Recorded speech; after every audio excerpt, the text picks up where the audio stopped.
Start. आजी तुमचं नाव आणि गाव कोणतं हे सांगा मला पहिले. बंबाई छगन कांगणे, हां तुमचं नाव. गाव खडी. बरं, हा जो तुम्हाला त्वचेचा आजार होता सोरायसिस, हा किती वर्षापासून आहे तुम्हाला हे जवळपास? 9 वर्ष लागले. 9 वर्षापासून असं. बरं, आता हे जे आपण बायोसेलिक्स म्हणून हे प्रोडक्ट घेतलंय, हे औषधी, हे तुम्ही किती दिवस झाले सुरू करून?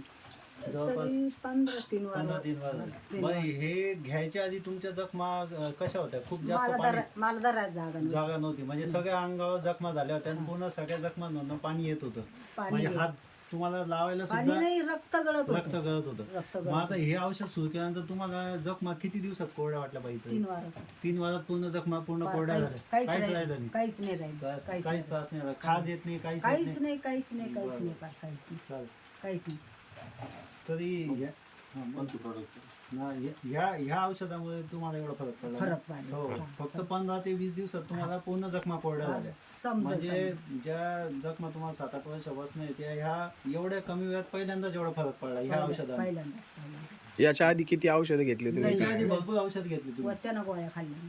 पण तुम्हाला एवढ्या कमी वेळात नाही फरक पडला का बाई? पार मी म्हणजे 4 आणे नव्हता फरक पडत. बापरे बाप. 4 आणे फरक नव्हता पडत. मी संगमनेरला स्वतःच्या दवाखान्यामध्ये 2.5 वर्षे गेली. बापरे बाप. आणि अजून तो नाही तर पोहे गावला 2.5 वर्षे गेली. पोहे गावला पण बा, दिसलं. 2.5 वर्षे. आणि मग हे छोटे मोठे तर चालूच होते. कोळेगावचे ते अवताडी म्हणून घेऊ. वा, त्यांच्याकडे केलं. आजी, तुम्ही आजारी माणसांसाठी इतर लोकांसाठी काय सल्ला द्याल किंवा काय हे सांगाल? घ्यायला पाहिजे. आता काय सांगू चहाशी आजारी तुमच्या आहेत तुमच्यासारखे किंवा इतर घ्यायला काय पाहिजे. तुमचा अनुभव तुम्ही काय सांगाल त्यांना? सांगन मी की हे घ्यायलाच पाहिजे असं. घ्यायलाच पाहिजे. सांगा चालेल, धन्यवाद. Okay sir, thank you. सांगा.